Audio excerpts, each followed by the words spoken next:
लिंग था विधिवत करी पूजा, शिव समान प्रिय मोही न दूजा।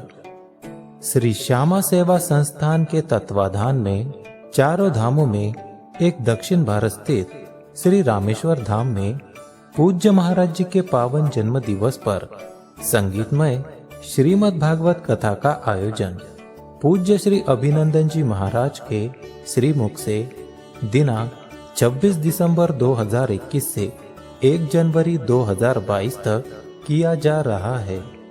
यदि आप श्री भी इस भागवत कथा में सम्मिलित होना चाहते हैं और 7 दिन तक श्री रामेश्वर धाम में वास करना चाहते हैं तो संपर्क करें 9981200408 9981137779।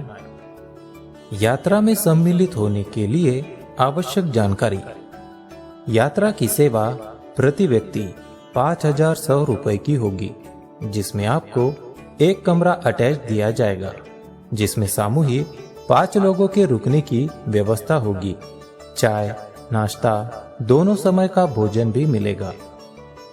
यदि आप व्यक्तिगत रूप से पर्सनल कमरा चाहते हैं, जैसे 2 लोग पति पत्नी या परिवार के कोई भी 2 सदस्य रुकना चाहते हैं, तो 11,000 रुपए की सेवा प्रति व्यक्ति की होगी। भाई हमारे घर में भी ठाकुर जी हैं, लड्डू गोपाल, हम भी तो यही करते हैं कि नहीं। एक मैया के हम गए, एक कथा में बुलाया, कहा महाराज जी हमारे पूजन कक्ष को और देख लो, तो देखने गया। भाई जब जाकर देखा सो ठाकुर जी तो बढ़िया रखे थे, और ठाकुर जी के पूजन कक्ष में एक डिब्बा रखा था, बिल्कुल काला पड़ गया था सफेद। तो मैंने अंदाज लगाया ये पक्का मिश्री का डिब्बा होगा। क्यों? मैंने कहा भैया ये मिश्री का डिब्बा है। बोले हाँ महाराज जी, कैसे पता चला? मैंने कहा क्योंकि लोग सारे डिब्बे तो एकदम साफ सुथरे रखते हैं, ठाकुर जी के भोग प्रसादी का डिब्बा वैसा का वैसे ही रखा रहता है। बोले हाँ धोते तो हैं, किंतु वर्ष में एक बार दिवाली के दिवाली। और खुद के भोजन की थाली महाराज 10 बार। क्यों? कहीं कोई एक बैक्टीरिया भी ना चला जाए शरीर के अंदर, क्योंकि ऐसी ऐसी महामारी चल रही है अभी।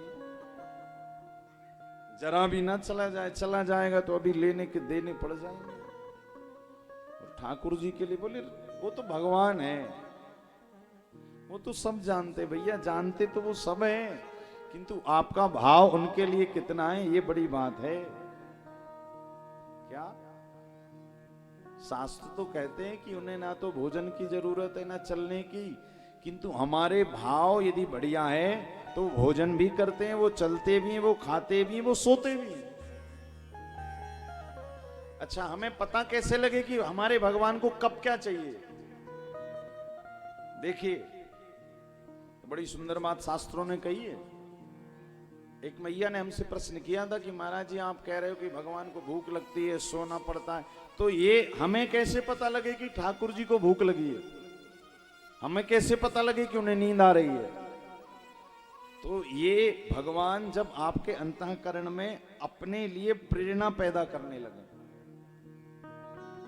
जब आपके मन में भाव आए कि आज चलो ठाकुर जी को बढ़िया स्नान करा दिए जाए, तो यूं समझो आज भगवान आपके हाथों बढ़िया स्नान करना चाह रहे हैं। जिस दिन आपका मन करे कि चलो आज ठाकुर जी के लिए सुंदर पोशाक ले आए, तो समझ जाया करो कि आज कन्हैया को आपके हाथों से बढ़िया पोशाक पहननी है।